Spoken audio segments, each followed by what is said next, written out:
Crit ratio. That is a really important statistic for your attack DPS because they rely on it to do most of the damage. That's just how it is.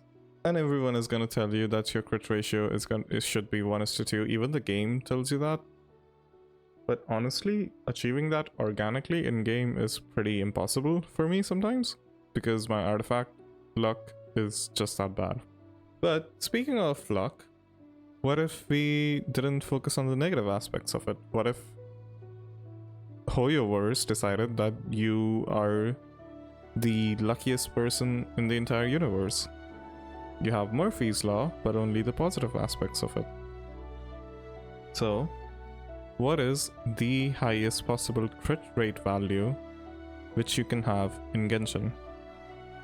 I was gonna do crit rate and crit damage both, but then I decided that maybe I should split it because it's math and math makes my brain go mush. So I'm only gonna focus on crit rate because crit rate sounds easier and more fun. So, what is the highest possible value of crit rate you can have in Genshin? Let's get into it.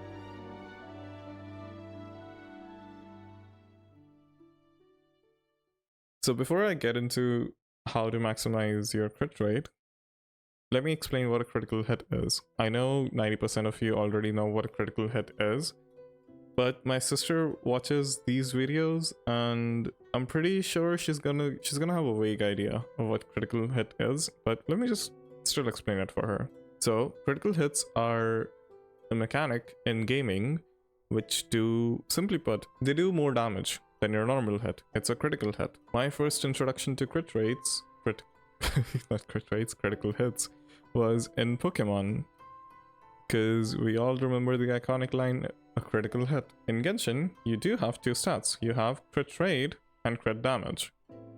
Crit rate, simply put, is the percentage chance that how many times you can do a critical hit. If my crit rate was 50%, 1 out of every 2 attacks would be a critical hit. Crit damage is the amount of bonus you would get on said critical hit. So my child is 62% crit rate with 166 crit damage. So 62.5% of the times my child is doing 167 more damage. That's the basics of it. Every character in the game starts out with 5% crit rate and 50% crit damage. That's the base stats. Except for my favorite, Kokomi. Kokomi starts out with negative 95. So that's what a critical hit is. Alright, now that I've explained what a critical hit is, let's talk about ways in which you can actually increase your crit rate. Starting off the list, we have character ascension. Whenever your character reaches a certain level, they have to be ascended. For example, my Yelan over here, which I need to ascend her, but I haven't been doing it. As you can see, Yelan gets crit rate as one of her bonuses. There are multiple characters in the game which do get crit rate as an ascension bonus. For example, my first ever 5-star, D-Luke. Sorry, Ayaka, you weren't my first ever 5-star. My D-Luke is level 90, so I can't really show you. But the maximum amount of crit rate you can get, from Ascension is 19.2%. So you start out with 5 base and you get 19.2. That's one of the ways. The other ways is character passives. For example, Kaching over here has a passive which increases her crit rate for her ultimate by 15%. There are multiple passives like this. We're gonna be getting into one of those later on. But yeah, a lot of characters have it. Next up on our list is something which I can't really show you because I'm broke. And frankly not that lucky. It's weapons. So a lot of weapons in the game give you crit rate as a passive. Even a lot of like 3-star weapons give you crit rate as a passive. For example, this is a 4-star weapon series which has always kind of felt weird to me. You can even buy it. I can't really check it out right now. Yeah, so but the Skyward series gives you crit rate as a passive, and there are weapons such as Primordial Jade Cutter, Primordial Jade Wing Spear, which give you crit rate as their substat. The highest, I'll put it up on the screen right now, but the highest possible crit rate you can get from a weapon is from Primordial Jade Cutter and Hunter's Path, which is 44.1%, which is a lot of crit rate. The other way, which is again character specific, is constellations. Some characters get a crit rate increase from their constellations. For example, Mona gets a 15% crit rate increase. But again, this isn't a consistent method, especially if you're free to play, and especially if the character you're trying to increase your crit rate with is a 5-star. It's more so a bonus in that case that, oh, I got lucky and now I have like 10% more crit rate. It's not going to be a necessity most of the times. That's why I'm not going to be focusing on that. After weapons, there comes my favorite. My favorite way to get crit rate in this game is with Cryo Resonance. If you have two characters of same elements, you get resonance for them. And the Cryo Resonance makes it so that you're affected by Electro 40% less time, which is okay in most cases. But it increases your crit rate against enemies which are frozen or affected by cryo by 15%. And because cryo is my favorite element, I usually have 1 or 2 cryo characters in my party, so I always have cryo resonance. The last and final way in which you can increase your crit rate is artifacts. Now, artifacts are a whole can of worms, which I don't want to get into right now. The basic way I can explain you artifacts right now is there are 5 artifacts in the game: a flower, a feather, a sands or a clock, a timepiece basically, a goblet, and a circlet. A circlet is a type of a hat or something you wear around your head. Out of these 5 artifacts, only the circlet can have crit rate as its main stat. As you can see, it gives you 31.1% crit rate. So we're going to be talking about the circlet later. Let's just forget that circlet exists for now. Starting off, every artifact can start out with 4, or 4 is the maximum number of substats, or less than 4 substats. So you got your main stat. Your main stat is going to increase every level. But then you also have substats.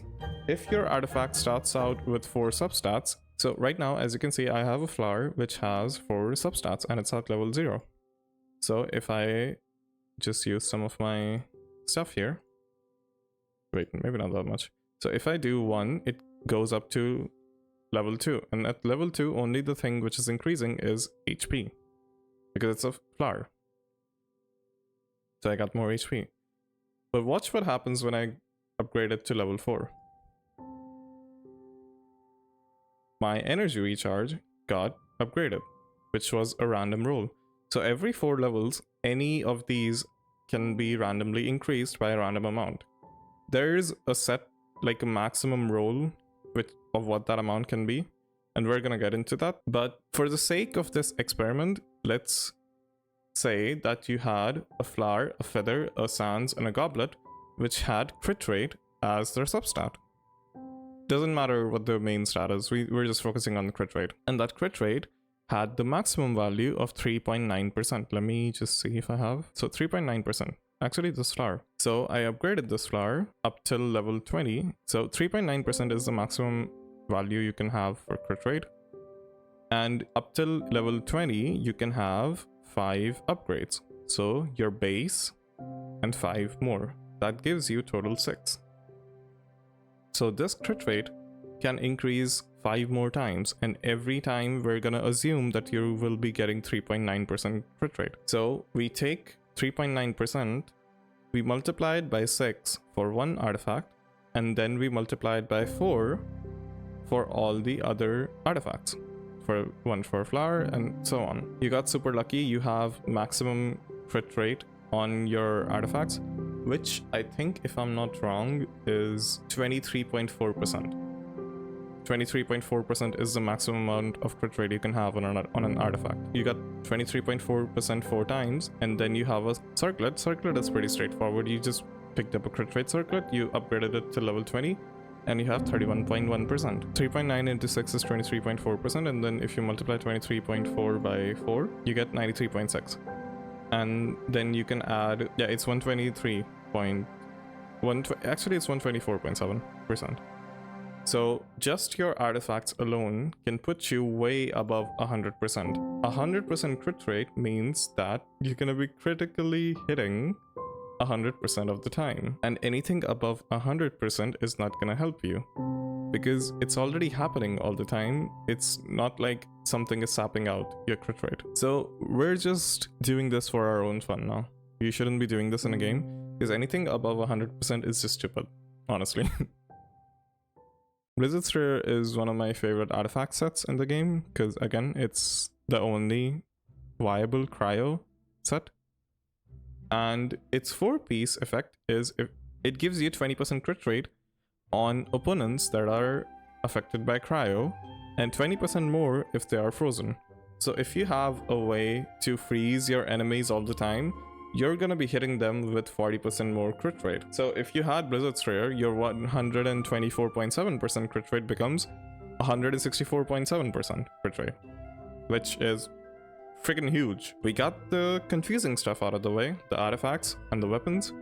Let's talk about the characters. Alright, so when I was thinking of how to maximize my crit rate, I thought maybe I should go with a character which gets crit rate as an ascension. So my first thought was somebody like Diluc or Yelan or Yoimiya. So let's go with Diluc. Our second party member is gonna be Hu Tao. Now, Hu Tao is a main DPS, but she is gonna be working as a support in our case.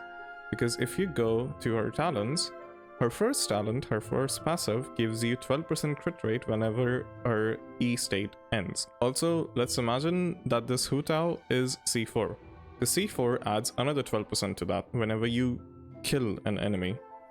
So technically, she could give you 24% more crit rate. Our third party member is gonna be another Polam user, surprisingly.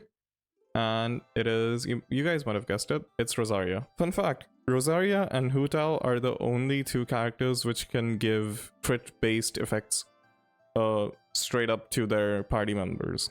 Every other character kind of gives it indirectly, but these are the only two. So her fourth Ascension passive is 15% more crit rate. Let's imagine our Rosaria has 100% crit rate, so she can give you 15% more.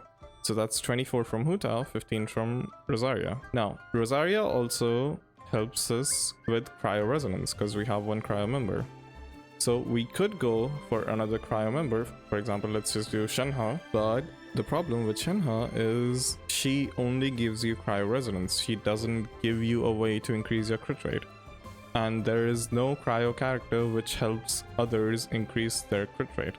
So you could either do a cryo character or you could do Mona, because you need Hydro to freeze your enemies, unless you're fighting an enemy which is always wet, which isn't a problem for me because I have I shouldn't make that joke. I'm sorry. I'm not gonna make that joke. So I thought you could go with either a cryo character, you could go with Mona, you could even go with Geo Traveler because his C6 or her C6 gives you 10% more crit rate. But I didn't really like that because then you're not maximizing it. You want cryo resonance and you want another way to maximize it. So I realized that the problem was with our main DPS. As much as I love Diluc and Yoimiya and Yelan, they are not gonna be able to reach the maximum potential for crit rate. So how about we just switch over to a cryo character? And I chose Ganyu, which shouldn't be a surprise to anybody that knows me, as she is literally my favorite character in the game. Or one of my favorites. She is definitely in my top 3. So Ganyu doesn't get 19.2 crit rate from her Ascension, but she has even something better besides being cryo. She has her first passive, which gives you 20% crit rate on her charge attacks, which is more than the Ascension passive, plus she's cryo. Again proving that Ganyu truly is a queen in this game. So Ganyu and Rosaria solve our cryo resonance problem, so we don't need Shenhe anymore. I love you, Shenhe, I'm just sorry. We can put in Mona. So Mona can freeze people and also give us 15% more crit rate from her passive. If you somehow manage to, which I haven't really thought of a way to do this, but I'm pretty sure it should be possible. If you kill an enemy in Hutao's E state, quickly switch over to Rosaria, do her E, and then do Mona ult on them, Ganyu's second charge shot should technically have a crit rate of 302%, which is a massive number. That's enough to have 3 Kokomis with 0% crit rate, and even some more. So 302 is technically the maximum possible if you hyper focus in your artifacts and do this build and have like good weapons. Also, you can even increase that, because one of the best crit rate increasing dishes in this game is Chi-Chi's speciality. So if you got Chi-Chi in one of your 50-50 losses, she's not bad. You shouldn't be mad at her. She's doing the best she can.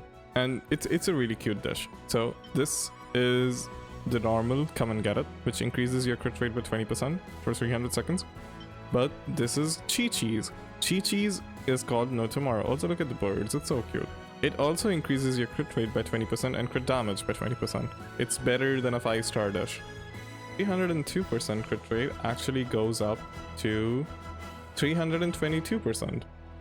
That's your answer right there. You know, it's kind of stupid that you could technically have 322% crit rate, still my Ayaka is struggling with like 26 or 19%. Which, I know, it's my fault, but I'm telling you, man, my artifact luck is just horrible. 122%, that's the maximum amount possible, according to my calculations. I might be wrong. I think I might be. So, if you can prove me wrong, I would love to see it in the comments. It was a pretty stupid question. It kind of quenched my curiosity a little bit though. And hey, you can tell a random guy now that, you know, the maximum crit rate amount in Genshin is 322. And they would be surprised, because my friends were surprised. And again, I think I should say this again. You should not build your characters like this. It's incredibly stupid to hyperfocus in a stat, especially to this extent. Plus you'll have to be super lucky. So please don't do this. It was just something I thought I should figure out. And yeah, let me know if you guys want a video about crit damage, because this was fun. It was fun calculating. It felt like the answer to a very weird puzzle that I created for myself. Thank you so much for watching, and as always, I'll catch you guys if you fall.